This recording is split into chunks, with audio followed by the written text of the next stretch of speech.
Une problématique très très simple qui est l'habillement, une identité culturelle. Alors, est-ce que l'habillement, votre habillement fait de vous un Africain, un Européen, un Américain, un Asiatique? Donc, c'est un peu ça. Et puis après, bon, nous allons voir ce que vous allez nous dire en ce qui concerne l'habillement. Est-ce que vous avez une aliénation de votre culture? Est-ce que votre habillement disparaît? Alors, pour ce programme, comme d'habitude, je suis avec Guy. Alors, Guy, je te demande, comme d'habitude, hein, de faire ce que tu sais faire, présenter, dire bonjour à tous tes amis, parce que tu as beaucoup de fans, je sais ça. Mesdames et messieurs, bonjour. J'espère que vous allez bien chez vous. Bonjour encore une fois à la famille et que tout le monde se porte bien. Aujourd'hui, je dis bienvenue à notre émission Parlons-en. Nous allons parler de la culture et l'habillement. Est-ce que l'habillement est une identité culturelle? Façon de s'habiller, on peut identifier une personne par rapport à cela, dire qu'il est originaire de tel endroit et autres. Nous allons développer le sujet avec plusieurs topics. Vous pouvez intervenir à n'importe quel moment, vous dire votre point de vue. Donc voilà, Jean-Michel, nous allons commencer avec le pourquoi. Oui, effectivement. Alors, moi, je dis souvent, il est important de savoir qu'est-ce que l'habillement. Alors, quand vous allez tout simplement dans un dictionnaire Larousse, hein, la définition est très simple. C'est la couverture de son corps par une étoffe. C'est-à-dire juste pouvoir porter un pagne, un tissu, quelque chose qui protège, qui vous protège de la nudité et ce qu'on appelle l'habillement. Alors, je sais que plusieurs personnes le savent. Il y a eu des grands stylistes, Ralph Lauren, de Paco, je sais pas. Il y en a plusieurs hein, qui existent, qui ont défini effectivement qu'est-ce que la mode, qu'est-ce que... Parce que certains disent qu'ils ne font pas l'habit, ils font plutôt du style. Certains disent qu'ils ne font pas l'habit, mais ils font du modélisme. Bon, maintenant, notre objectif aujourd'hui, c'est de savoir est-ce que on peut lier l'habillement à la culture. Donc, lorsque vous êtes habillé, est-ce que ça reflète d'où vous venez, qu'est-ce que vous pensez, qui vous êtes? Est-ce que si jamais votre habit, par exemple, déjà, la question la plus importante c'est, y a-t-il un habillement africain? Est-ce qu'il y a quelque chose qu'on dit, ça c'est une chemise africaine, ça c'est une jupe africaine, ça c'est une chaussure africaine, ça c'est... Est-ce qu'il y a quelque chose comme ça qui vous identifie par rapport à une chemise occidentale? Qu'est-ce que tu en penses, Guy? Bon, je dirais que quand on va un peu dans l'histoire, on rentre un peu dans le historique, on dira. Déjà avant 1960, avant que oui, l'habillement occidental introduise de l'Afrique en général, hein, différents pays étaient colonisés, l'homme noir s'habillait à la traditionnelle, c'est-à-dire les raffias, des feuilles, encore des bananiers, voilà, du palmier aussi. Oui. On avait un style à nous particulier. Par rapport aux différentes ethnies, par rapport aux différents villages, chacun on avait un point commun, on s'habillait, je dirais, à la naturelle. Il n'y avait pas vraiment du textile encore, du raffiné qui est venu à partir de 1960. Même que j'ai hier regardé un petit documentaire sur l'habillement et j'ai vu en fait un peu avant 1960 au Bénin, il y avait encore des collègues, des citoyens africains qui étaient presque un peu nus, quoi, je dirais. Mais un peu après, avec la colonisation, les Occidentaux nous ont emmené un peu leurs vêtements, leurs tissus, et on a eu à commencer à être influencé un petit peu par cela et s'habiller, se couvrir. Ce besoin, je crois, qui est venu par le fait de voir l'homme blanc habillé. On s'est posé la question d'une part, ça c'est mon point de vue bien sûr, que lui il est habillé comme ceci, et il y a peut-être qu'un confort que nous on n'a pas pour les moustiques en exemple, les mouches et autres qui nous embêtent un peu quand on est dans la forêt ou à l'extérieur dans la savane et autres. Et on a commencé à être influencé par cela. Mais ce qui est regrettable, en allant vers ce côté-là, on oublie un petit peu nos origines. Parce qu'en fait, dans le temps, il n'y avait pas encore le tissu occidental. On pouvait identifier ces raffias, ce style, ce coupe correspond à telle tribu ou à telle ethnie. Mais avec les chaussettes européennes, les culottes européens, les chemises, qui n'est pas mauvais, je dis, je vous rassure que je ne suis pas contre, mais en allant vers l'habillement occidental, on a complètement oublié nos origines. Parce que là, actuellement, si tu mets une culotte, une chaussette, on se peut dire que t'es Mongala comme chez moi à l'Équateur, ou t'es Bamileke chez les Camerounais. On se peut le dire parce que t'es habillé comme tout le monde. Oh oui. Voilà. Non, mais c'est vrai, là, je suis tout à fait d'accord avec toi. On voit bien qu'il y a une évolution, disons ça, que nous, avant qu'on ne rencontre le colon, on avait un autre habillement. Et effectivement, avec le temps, le modernisme, on a commencé à essayer de copier l'habillement occidental. Cependant, il faut quand même qu'on dise qu'il y a des pays qui ont gardé un habillement qui est fait maison, qui est fait africain. Oui. Je pense au Burkina Faso. Hein. Exactement. Oui. Où vous voyez, vous avez ce tissu qui est tissé d'une manière traditionnelle et qui est aujourd'hui tissé d'une manière moderne et qui fait des vêtements 100%, disons 95%, burkinabé. Donc, et qui, effectivement, lorsque vous êtes en Afrique de l'Ouest, vous voyez de plus en plus des gens qui abordent ce genre de vêtements-là. Oui. Donc, pour moi, je pense, je vois en l'habillement, effectivement, une manière de s'exprimer. Exactement. Une manière de réclamer sa culture. Une manière de réclamer son africanité, si on peut dire. S'identifier aussi, on peut rajouter, oui. Parce que je me rappelle, il y a eu à un moment donné, au Cameroun, par exemple, il y a eu un vent qui est arrivé qu'on appelait la fritude. C'était des chemises, on disait des chemises à l'africaine, donc avec du style africain. Donc, quand on dit le style africain, c'est là encore, parce que là on pose l'habillement et la culture. Alors, j'ai dit le style africain. Qu'est-ce que le style africain? J'aimerais bien que les gens nous disent, est-ce qu'il y a un style africain? Est-ce qu'il y a un style européen? Est-ce qu'il y a un style asiatique? Et moi, je veux, parce que moi, je pense qu'il y a un style africain. Je le garde pour moi, pour le moment. Je vous dirai en quoi il consiste. Mais je souhaiterais que les gens essayent de nous dire si effectivement, oui ou non, ce style existe. Mais d'après moi, il y a ce style. Toi, qu'est-ce que tu en penses? Est-ce qu'il existe un style africain? Oui, effectivement, il y a un style africain, typiquement africain, où quand on voit une personne habillée de telle sorte, on dit que celui-là, c'est forcément l'africain. Parce qu'en fait, il y a... Comme le boubou. Le boubou, c'est purement africain. Et actuellement, le boubou qui revient sur la toile, se vend de plus en plus. Et on en fait de plus en plus, on en voit un peu partout, le boubou actuellement. Et c'est purement africain, c'est un style. Et maintenant, le boubou, c'est un peu vaste. Le boubou assez évasé et différentes coupes. Mais ça reste africain.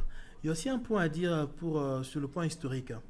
Nous avons le wax hollandais. On parle du wax hollandais et on fait aussi des pagnes et tout, mais le wax hollandais, c'est d'origine hollandaise qui est venu en Afrique avec la colonisation depuis le 19e siècle. Donc, c'est pas vraiment africain, mais c'est rentré dans la culture africaine.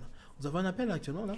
Alors, pour le moment, on va demander à l'appelant de nous passer un autre coup de fil parce qu'effectivement, on a dû le perdre. Donc, il est question que vous nous rappelez, s'il vous plaît.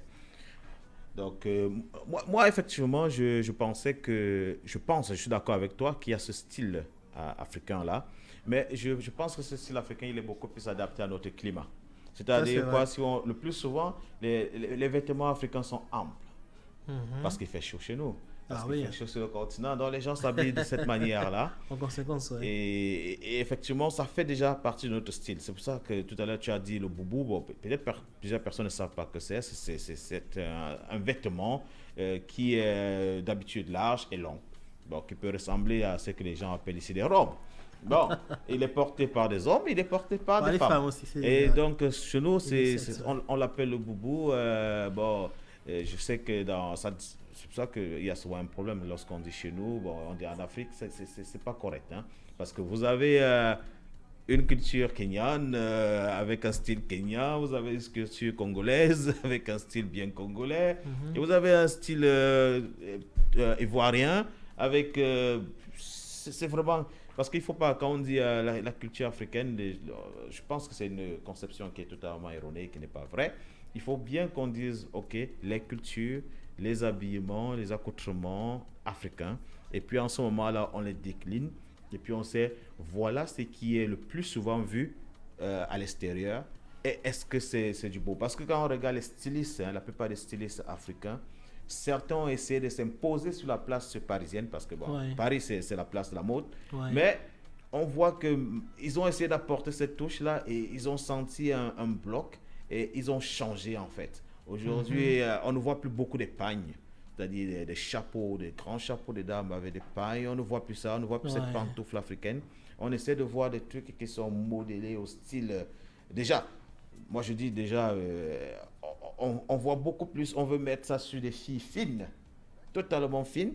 Et pourtant, si vous allez en Afrique, vous voyez, nous sommes à sûrement plus de 60% des filles qui ne sont pas aussi fines que ça, parce qu'il y a, Il y a des oh, rondeurs, bien il y a sûr. des rondeurs. Bien sûr. La Donc, majorité, oui.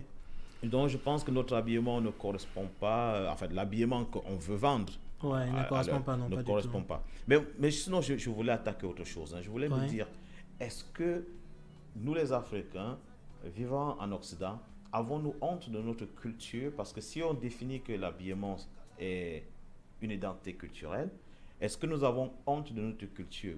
Quelle est la raison pour laquelle on ne porte pas nos vêtements, en fait, lorsqu'on va au travail, lorsqu'on on se balade en ville, lorsqu'on va au cinéma? Pourquoi est-ce qu'on n'aborde pas des chemises, des pantalons, des chaussures, des montres, je ne sais pas quoi, africains, des boucles? Parce que les filles, elles ont des sacs Ouais. africains. Mhm. Pourquoi est-ce qu'on ne le fait pas? Sur la question elle est vaste. Et puis, j'avoue que ce que je vais dire là, peut-être ne pourra pas plaire à certaines personnes. Ce que j'allais dire en fait, je dirais que pour moi, il y a un certain complexe. Pourquoi le complexe? Parce qu'en exemple, là, il y a la congolité, je dirais, il y a le Congo-Kinshasa, Congo-Braza. Ils ont eu inventé la sapologie. Et la sapologie, c'est un look, un style de vie qui consiste à mixer les vêtements européens comme les grandes marques comme comment on appelle Gucci en exemple, Chanel. Bon, Chanel c'est pas de vêtements. Il y a Gucci, il y a Dolce Gabbana et tout ça. La sapologie, c'est un art qu'ils ont créé pour combiner, mixer les couleurs et ressortir quelque chose de nouveau. Mais pourquoi ne pas utiliser justement cet art-là, la sapologie, avec l'habillement africain, avec nos boubous à nous, avec nos tissus à nous? Pourquoi utiliser le Gucci? Le Gucci n'est pas africain. Ah, non. Dolce Gabbana n'est pas africain. C'est là où on voit que je dirais qu'il y a un problème, un souci de complexe. On n'arrive pas à valoriser notre propre culture, notre habillement. Alors que je dirais le continent africain, c'est un vaste continent qui contient 52 pays africains. Et nous avons des couturiers, des modélistes qui sont vraiment réputés, pas vraiment au niveau international, renommé international, mais quand on reste dans l'Afrique, on le cherche, on en trouve. Il y en a plusieurs. Il y en a plusieurs. Il y a les Camerounais, il y a les Congolais, il y a des Sud-Africaines, il y a des Nigériens, il y en a plein. Mais ce complexe-là, je me dis, mais ça vient d'où? C'est pour ça que j'ai posé la question, pourquoi est-ce que en Europe, disons par exemple, là nous sommes au Royaume-Uni. Ah, excusez, on va prendre un appel parce qu'on a quelqu'un en ligne qui essaie de nous donner son point de vue sur cette question-là. Alors, est-ce qu'on peut savoir comment il s'appelle? Ah, on nous signale que c'est Alex? Alexandre. Ok, Alexandre, vous avez la parole. Allô, Alex? Je crois qu'on a Bon, perdu l'appel. je pense qu'on l'a encore perdu là, hein, il est parti. On l'écoutait, par contre, il était il était sur la ligne, mais il est parti. On va essayer de prendre un autre, on continue dans notre développement. Donc, moi, je me disais, pourquoi est-ce que on a honte? En fait, la question c'est, est-ce qu'on a honte de porter nos habits? Ou alors, est-ce que c'est juste parce qu'il ne scie pas à l'environnement dans lequel nous sommes? Ah, la question est un peu vaste, comme je disais tout à l'heure. Parce que là, en exemple, je dis, l'occidental, quand il va quelque part, il fait une invention, bien il vient habiter à tel endroit. s'il y a le climat qui ne correspond pas, en exemple, à son accoutrement, à son habillement, il cherchera une solution pour parer à cela, adapter cela à l'endroit où il est, si le climat ne le permet pas. Mais nous autres, là, quand nous boubons un exemple, c'est vrai que c'est fait par rapport à notre climat qui est tropical, mais quand on vient ici, le climat, il y a le froid, il y a la pluie, et tout ça. Et pourquoi ne pas prendre ces mêmes vêtements africains et les moderniser en adaptant au climat par rapport à l'endroit où on est? Mais on ne Voilà. sait pas le faire. Pourquoi on ne veut pas le faire? Là est la question. Est-ce qu'il y a un manque de volonté? Ne pas Ben, vouloir? moi, je vais être honnête avec toi. Moi, j'avais pris l'habitude, hein, et Ouais. je l'ai toujours avant le Covid, bien sûr. Tous les vendredis, Ouais. je portais ma chemise africaine.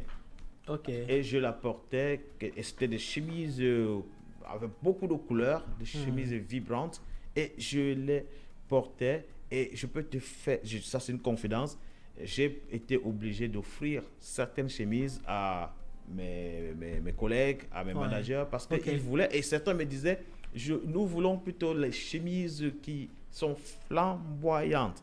Ok. Et je me rappelle une fois, j'étais en pleine rue à Glasgow, il faisait très beau ce jour-là, et Ouais. j'avais une Comme chemise, aujourd'hui, hein. africaine. Ah, on a un appel là, donc on nous signale que c'est Alex. Alors, Alex, dis-nous ce que tu en penses. Hello, good afternoon. My name is Alex. Ouais, Just Alex, to si tu nous écoutes, participate hein, to c'est the en debate. français, si tu veux. Tu parles en français, Alex, hein? I cannot hear you. I don't know if you guys can hear me, but Ouais, I cannot hear you. nous on t'entend très bien. I don't have a return. Donc, bon, vas-y, hein, tu peux continuer à poser, à faire ton Can you développement. guys hear me? Ouais, donc je disais que voilà, on a un problème à gérer un complexe. Une question que je me demande, un complexe ou manque de volonté? Parce qu'on peut en fait faire adapter notre habillement par rapport au climat où nous habitons. Comme là, on est en Écosse. En Écosse, le temps actuellement, il fait beau, j'avoue. Mais par rapport au réchauffement climatique, il fait beau de plus en plus. Mais normalement, ici, il fait plus souvent froid. Il y a beaucoup de vent, effectivement, beaucoup de vent. Et il fait vraiment froid en hiver. Ben voilà, Et il donc pleut ça beaucoup. c'est un point, hein. Tu dis, Ouais. il fait froid. Est-ce que c'est la raison pour laquelle on ne peut pas s'habiller, on ne peut pas porter nos vêtements? Est-ce que le froid seul est un élément qui nous empêche de valoriser notre culture? Parce que moi je dis, Ben, en portant cet habit-là, c'est une manière de valoriser d'où on vient. Là, c'est vrai. Là, c'est vrai. C'est une vérité. Oui, on peut changer ça. C'est possible. C'est possible. Et comme on dit, il y a un début à toute chose. Il y a un début à toute chose. Moi, je penserais même que sur place, ici en Europe, si on peut trouver de couture, un exemple, avec nos tissus africains, on peut commencer à faire des commandes, un exemple. Parce qu'il peut y avoir un couturier ici, mais qui reçoit des commandes pas assez pour, un exemple, l'offre à la demande, je pourrais dire, tu vois. Oui.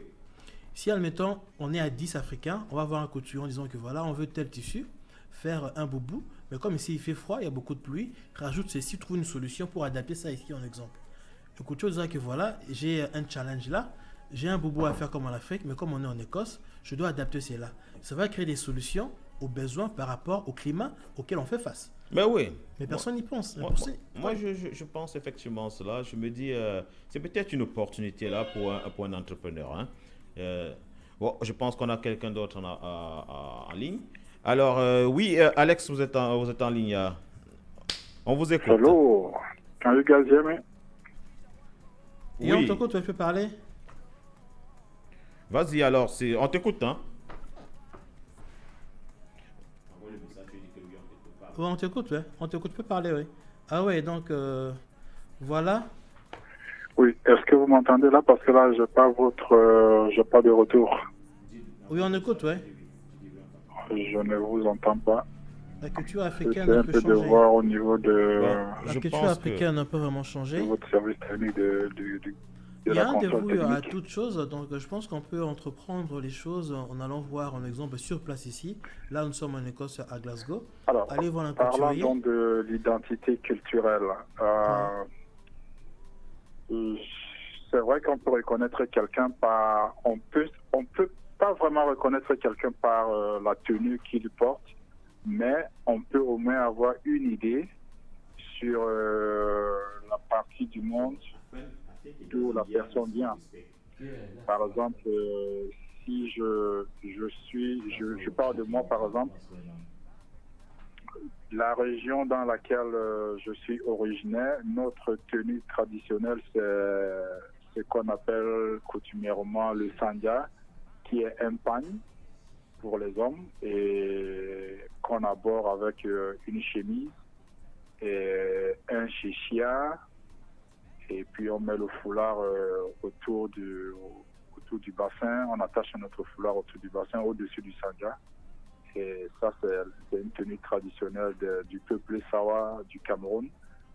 Et c'est une tenue qu'on porte généralement lorsqu'il y a des grandes manifestations, des grandes cérémonies et tout. Donc, ici en Europe, lorsque quelqu'un la porte et je vois la personne, je saurais directement que ça, c'est un Sawa, parce qu'il y a des manières d'attacher le pagne et la manière avec laquelle le pagne est attaché, je saurais directement que ça, c'est un Sawa. Par contre, il y a d'autres peuples en Afrique qui attachent aussi le pagne. Par exemple au Ghana, par exemple en Côte d'Ivoire, ils s'habillent aussi en pagne chez les hommes. Ils ont des tenues traditionnelles qui sont très identiques, qu'on reconnaît facilement. Ouais. On saura que oui, ça c'est un Africain. Mais pour le thème du jour, tenue traditionnelle comme identité, je dirais que ça serait un peu difficile de pouvoir identifier exactement d'où la personne vient. Mais si c'est dans un milieu africain, on saura que oui, ça vient de l'Afrique. Parce que l'Africain, nous aimons les couleurs, nos tenues sont généralement colorées avec des couleurs qui sont un peu flashy et tout, brillantes et tout. Ouais. Donc c'est un peu ça. Par contre aussi, il y a une communauté africaine qui fait un mélange de cette tenue traditionnelle et les tenues européennes. Ça crée un peu le doute et du coup on se retrouve peut-être du côté de la Birmanie, parce que en Birmanie aussi les hommes s'habillent en pagne et avec une chemise. Au Népal, ils s'habillent en pagne avec une chemise et un chichia, comme à peu près le peuple Sawa du Cameroun. Donc voilà ma petite contribution. Ok, merci beaucoup. Merci beaucoup, monsieur Alex. Merci pour votre contribution. Et nous espérons que nous allons évoluer avec un autre sujet qui va continuer. Je suis ouvert aux questions. S'il y a des questions, je si vous avez des questions à me poser. Je suis tout à fait d'accord avec, en partie, avec ce qu'Alex dit. Ouais. Je pense qu'on l'a nous-mêmes dit, qu'il n'y a pas un habillement africain. Spécifique, ouais. Malheureusement, je n'ai pas de retour, je ne vous entends pas. Il y a des habillements je ne vous entends pas. qui sont qualifiés comme des habillements africains. Ouais. Donc je suis d'accord avec lui. Donc nous allons progresser et ça me fait plaisir en fait de dire que il y a quelqu'un qui va du même sens que moi, je suis d'accord. Et bon, ça veut dire que je ne me suis pas trompé sur toute la ligne. Ouais. Cependant, l'habillement. Moi, parce que Alex, il a mentionné quelque chose je qualifie de très important. Il a dit qu'il y a des personnes qui mixent l'habillement africain, en fait, les habillements africains et les habillements avec une culture européenne. Et il a dit dans ce cas, effectivement, ce sont des choses qui sont bien. Et moi, je dis, peut-être en jouant sur ce stratège, sur cette spécificité-là, on pourrait exclure le fait qu'il fasse froid ici. Et c'est la raison pour laquelle les gens ne portent pas les habits de notre culture. Donc, je pense qu'effectivement, s'il y a un styliste qui nous écoute, c'est peut-être une piste à explorer. Exactement, qui fera en sorte que ces habits puissent se vendre, que les Africains... Déjà, il faudrait que les Africains apprennent à être solidaires, qu'ils puissent... et puis, pas seulement être solidaires, mais qu'ils apprennent à valoriser leur culture. Parce qu'en portant une chemise africaine, un pantalon africain, un chapeau africain, une chaussure africaine, un sac africain, parce qu'il y a des dames, on ne vous oublie pas. Je dirais même, en parlant des dames, il faut qu'on dise, les dames aujourd'hui elles ont poussé la culture africaine en fait de très loin. vous allez constater que la plupart des dames aujourd'hui, qu'elles soient européennes, elles ont des longues... Les ongles, là, longs là, avec beaucoup de couleurs. Ça là, c'est notre mérite, c'est africain. Il ne faut pas qu'on dise que c'est autre chose. Ça vient de chez nous. Et donc, je pense que les femmes, sur ce point, elles ont déjà poussé. Il y a des foulards là, je vois des foulards, des femmes qui attachent avec des grands chapeaux. Je pense que c'est un peu pris dans notre culture. Moi, qu'est-ce que tu en penses? Ouais, tu as tout à fait raison, mais il y a un point que j'allais rajouter. Je pense que des fois, à part le froid ou bien le climat, nos amis, frères et sœurs africains, des fois, ne pensent pas ou ne mettent pas trop africain parce qu'il y a aussi un coût derrière. Ça coûte un peu assez cher. Compte tenu aussi, il n'y a pas la... C'est pas fréquent, assez courant, en exemple, les chemises africaines qui se vendent chez H&M, en exemple, ou à Lidl, ou encore à Leclerc en France, ou ici à Asda. Ce qui fait que on en achète seulement au besoin ou par envie, ou parce qu'on souhaite changer un petit peu. Et vu le coût, ce qui fait que les gens ne pensent pas vraiment. Alors que si on avait les vêtements africains vendus régulièrement, assez souvent, fournis régulièrement, ça pourra affecter le prix. Le prix pourra être revu à la baisse. Oui. Au prix, je dirais, un peu accessible, un peu à tout le monde. Parce que là, actuellement, là, pour avoir un boubou bien taillé, le moins cher peut être à 60 euros. Oui. Un pound, peut-être 50 pounds, 60 pounds, le moins cher. Tout à fait. Parce qu'il y a la qualité qui joue aussi. Mais avec le budget, des fois, certaines personnes, certaines familles ont un budget un peu serré. Sortir 60 pounds pour acheter un simple habit, ils se disent, bah, avec ça, je peux aller à H&M, j'aurai un pantalon, une chemise. Tu auras un costume je ne veux pas citer la marque pour leur faire la pub, mais il y a effectivement des boutiques sur Glasgow et sur l'Écosse et sur le Royaume-Uni qui effectivement vendent des costumes à ce prix-là, à 60 pounds. Donc, oui, c'est vrai que le coût poserait un problème. Mais je dis, là, tu parles comme un businessman et ça, c'est bien. Parce que je dis on peut avoir ce rapport qualité-prix ou bien ce rapport offre-demande. Si on augmente la quantité des étoffes africaines, des pains, des tissus qui arrivent sur le continent européen ou bien asiatique ou bien américain, on pourrait alors, parce que on peut effectivement développer soit une industrie directement en Afrique, soit on développe une industrie où nous sommes, c'est-à-dire où nous avons des tailleurs africains qui peuvent être installés en Europe et qui sont spécialisés dans le vêtement africain, donc ils font des belles chemises et des beaux pantalons. Ouais. Ça, on peut le faire.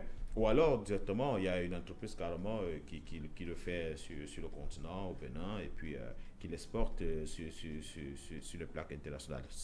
De toutes les manières, quelque part, il faudra pouvoir importer ces tissus de l'Afrique à ici. Bon. Maintenant, là, il y a quelqu'un qui nous envoie un message sur le net et qui signale effectivement que nos vêtements, le plus souvent, les tissus viennent de l'étranger. Qu'on fait moins de tissus, en fait, en Afrique. Bon. C'est une vérité, malheureusement. Bon, là, je pense qu'il a clôturé le débat sur ce point-là. Parce qu'il y a beaucoup de choses à faire. Ça ne devrait pas être ça. C'est dommage si c'est le cas, mais bon, il faudrait qu'on y travaille. Mais je suis... on a encore combien de minutes parce que la rédaction fait des signes. On a encore 15 minutes, j'espère, parce que on a combien de temps là? Je pense que c'est 15 minutes, hein, je pense. Bon, on a encore assez de temps, hein, on peut toujours discuter. Bon, pour arriver, bon, on a pu définir, hein, ouais.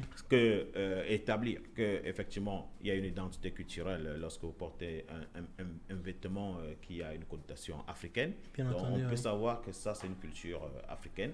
Ça, on a pu le définir, on a pu l'établir. On a pu établir pourquoi est-ce qu'ils ne sont pas sur le continent. Pourquoi? Bon, on n'a pas dit pourquoi les Africains eux-mêmes ne le portent pas. Bon, Guy a peut-être évoqué ça en disant c'est le coût. Bon, moi je dirais c'est peut-être un manque de valorisation. Bon, certains, parce que je parlais des dames tout à l'heure, je disais qu'elles avaient des ongles. Ça coûte quand même 30 pounds quand elles vont se faire des ongles, donc ça fait une chemise. Hein. S'il faut le faire chaque semaine, 2 semaines, mais ça fait 60. Hein, elles le font quand même, mais la chemise, la chemise, tu la portes au moins 1 an. Voilà. Donc je pense que c'est un coup derrière.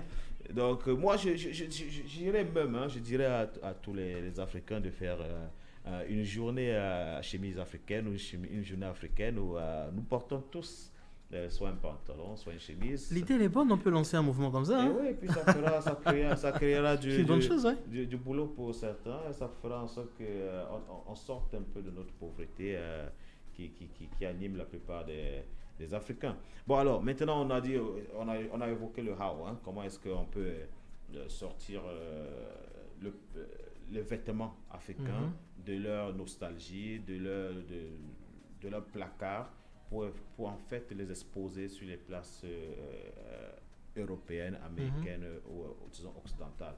Moi, qu'est-ce que vous en pensez? Appelez-nous, dites-nous ce que vous pensez de cela. Mais moi, je pense que c'est une opportunité pour les Africains, de valoriser leur culture, de se faire de l'argent en vendant effectivement ce qui les tient à cœur, ce qui fait de nous des personnes, pas seulement qu'on voit quand il faut regarder des artistes, des athlètes, je ne sais pas quoi, peut-être de second rôle au cinéma, mais au moins on pourra nous voir déjà, que tout le monde puisse abhorrer en fait une belle chemise africaine, un beau boubou africain. Je pense que ça fera un mouvement qui sera très important et qui sera beau à voir. Pour moi, je n'incite pas à la révolte, mais je dis juste que j'incite à la valorisation de nos cultures. Donc, il y a depuis des changements qui ont commencé là, l'évolution, c'est-à-dire il y a des stars américaines comme Beyoncé, Alicia Keys et autres, la liste elle est longue, se sont mis à mettre des vêtements cousus avec épargne africain, le motif africain et tout. C'est très bien, mais malheureusement, bon, même que je dirais aussi il y a des défilés de mode vêtements africains, ça commence à venir, mais on n'arrive pas encore au niveau de l'industrialiser, de façon industrielle, en quantité industrielle, du genre produit en Afrique, conçu en Afrique, emmené ici, importé ici, pour réduire le coût, comme tout à l'heure je disais, influencer un peu la communauté de la diaspora ici, en voyant une vague énorme de vêtements africains atterrir ici en Occident. On n'arrive pas encore à ce niveau-là, mais ça commence à prendre son envol petit à petit. Pour dire qu'on n'est pas totalement absent dans l'habillement ici en Europe, en fait. On est présent. On est présent, mais pas assez. On est présent. Moi, je dis souvent que la plupart des grands stylistes, parce que c'est le terme qu'ils aiment utiliser pour eux, s'inspirent effectivement des motifs, des modèles africains. Et si vous regardez, il y a aussi beaucoup de modélistes, des filles qui portent des vêtements, on les appelle les modèles, donc qui sont là. Et c'est vrai, moi j'ai souvent dit, ça me dérange un peu parce que je ne vois pas des modèles ronds avec des formes qui puissent abhorrer des vêtements africains. Donc moi je plaide, je le dis comme ça, je suis partisan. Moi, personnellement, je porterai une chemise africaine tous les lundis si les gens le souhaitent, ou tous les vendredis, ou tous les jeudis, n'importe quand dans la semaine, mais au moins 1 à 2 fois par semaine quand je me rends au travail. Ça fait effectivement que les gens puissent découvrir qui nous sommes, d'où nous venons, et que nous soyons fiers de notre être, parce que ça peut être aussi... Et puis, je me dis, ça fera bouger sûrement les idées, les mentalités, les sous-entendus que les gens ont sur l'Afrique. Parce qu'en ce moment, ils verront qu'effectivement, nous avons quelque chose, nous avons des habits que nous pouvons coudre, que nous pouvons importer, que nous pouvons vendre, et que nous pouvons nous exprimer d'une autre manière autre que le football, ou bien que l'athlétisme, ou bien la musique. Donc, c'est un peu ça. Il y a beaucoup d'autres domaines sur lesquels nous discuterons avec des thèmes à venir. Ouais. Mais nous pensions effectivement que ce thème sur l'habillement, il est cousu, surtout avec tout ce qui se passe sur l'identité africaine, en fait, en Occident. Donc, il est mieux, je pense déjà que ce sera un moyen pour nous de nous faire respecter. Parce que lorsque vous suivez, par exemple, l'actualité à Londres, tous les jours, on vous dit ce qui est important, c'est de nous montrer chaque fois qu'il y a eu agression au couteau sur Londres, et qui est mort, c'est un Africain qui est mort, ou bien un Noir qui est mort, qui a été tué par un autre Noir. Donc, je pense qu'il faut qu'on change Les Anglais disent du mindset. Je pense qu'on doit changer cette manière de penser et de valoriser ce qui est positif. Et je pense que l'habillement est un truc positif d'après moi. Surtout, Alex le disait, nous on aime des trucs flamboyants, brillants, vibrants. Ça fait vivre parce qu'on est dans le soleil. Donc c'est bien de transporter ce soleil-là ici, là. On marche avec le soleil, on l'apporte là. Je crois que Et là, ça rejoint un peu la sapologie, l'idéologie développée par la congolité, je dirais, les Congo-Brazzaville et Kinshasa. Ils prennent la couleur orange flamboyant là, qui frappe à l'œil nu, et ils te le composent avec une couleur verte en bas. Mais tu te dis, mais la couleur là, c'est quoi? Même quand tu es à 100 mètres, tu sens que là, tu vois la personne arriver, ça fait comme un soleil en fait. Ça attire, ça captive directement. Regarde, ouf! On se dit, mais c'est qui là? On voit directement. C'est un Africain. Donc, c'est devenu comme une culture en fait. C'est devenu une identité à la sapologie. C'est pas mauvais en soi. C'est pas mauvais en soi. Moi j'aime bien.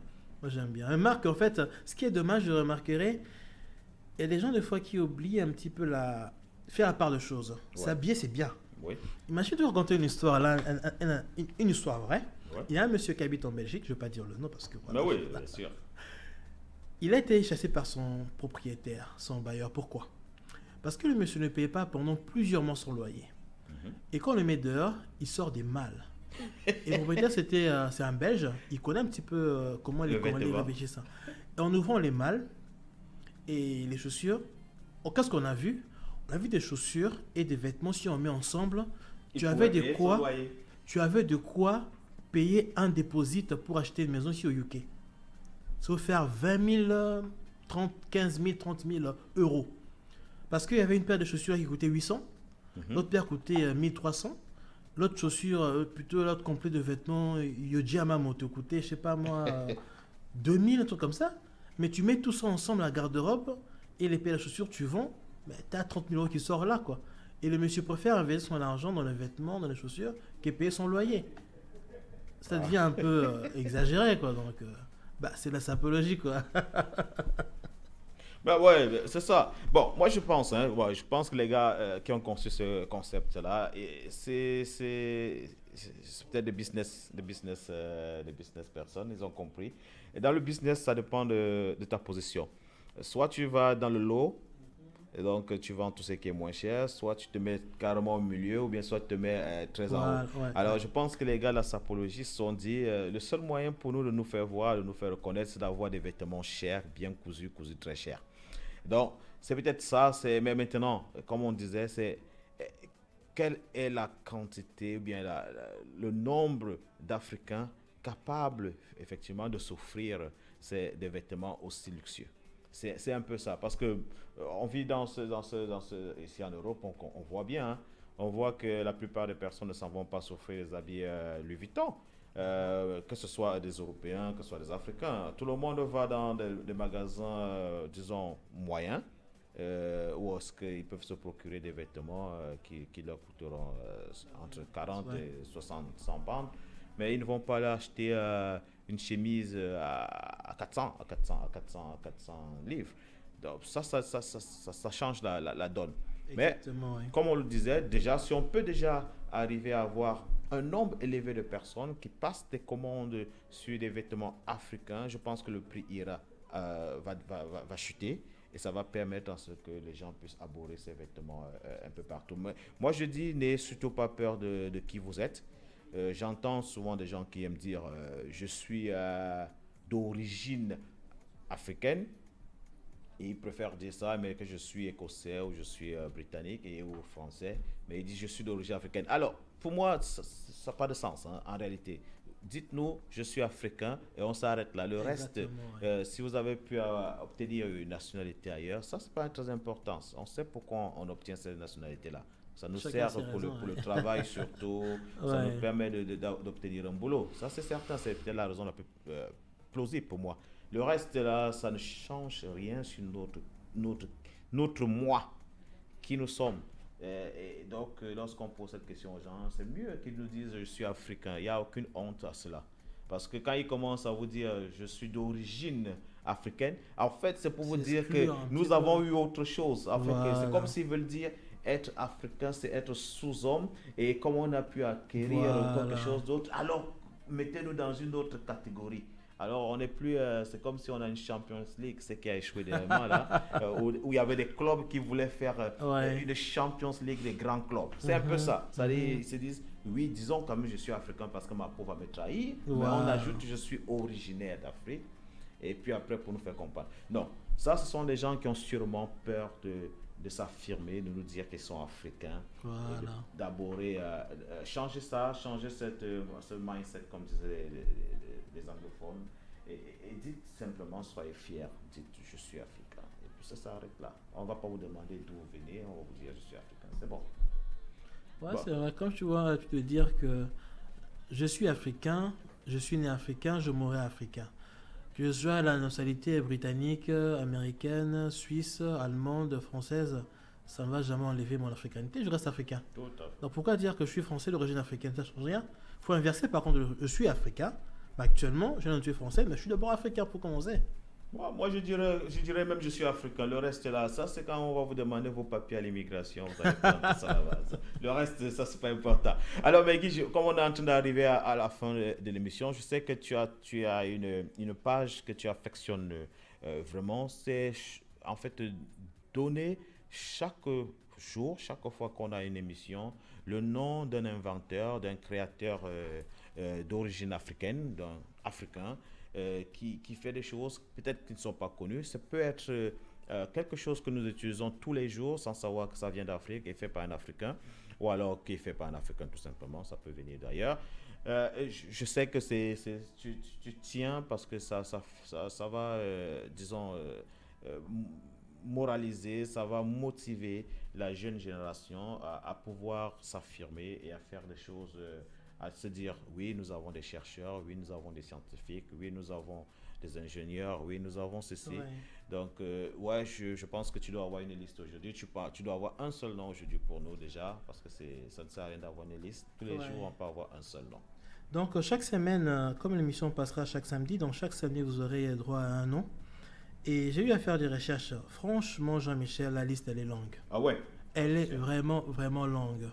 Même que avant d'annoncer en fait aujourd'hui notre inventeur, j'avais découvert que, bon, plusieurs d'autres découvertes, mais je vais faire un exemple pour le masque à gaz, le feu que nous voyons, le feu de route, la feu rouge et tout. C'est inventé par un Africain. Ouais. Et ça, beaucoup de gens ne le savent pas. Alors que c'est très utile partout au monde, mais inventé par un Africain. Ben ouais, moi je sais, là on est en plein Covid là. Ouais. Je sais qu'il y a des produits qui ont été. Il y a un produit qui a commencé, hein, et je pense que c'était un Congolais, et qui a eu la peine, toutes les misères du monde à faire. À mettre son produit sur le marché, a fait connaître son produit. Hein. Il a fait pourtant des expériences remarquables, concrètes, et qui étaient correctes et bonnes.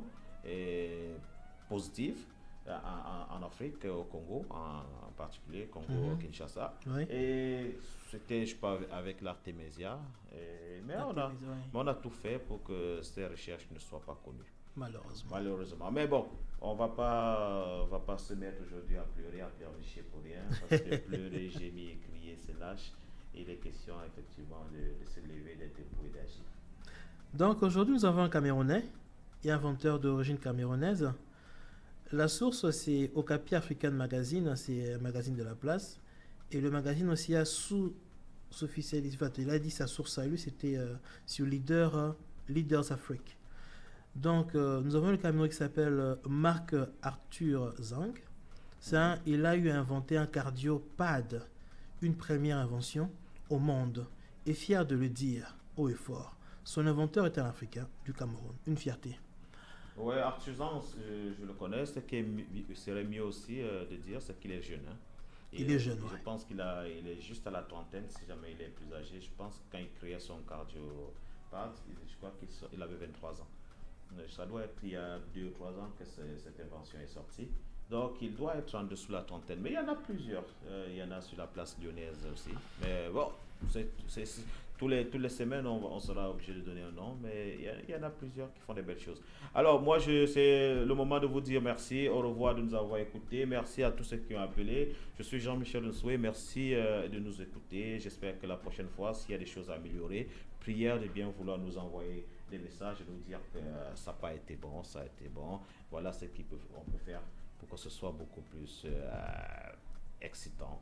Alors, nous sommes à votre écoute. C'est la radio Jambo. Merci à Jambo de nous offrir cette page. Alors, moi, je vous dis à la semaine prochaine. Au revoir. Merci beaucoup, mesdames et messieurs, d'avoir donné votre temps. Et je vous souhaite un bon week-end de la part de Guy Njalibola. Radio à Glasgow, UK. Merci beaucoup à vous. Au revoir. Au revoir. What do you think? We managed to do more than an hour, isn't that?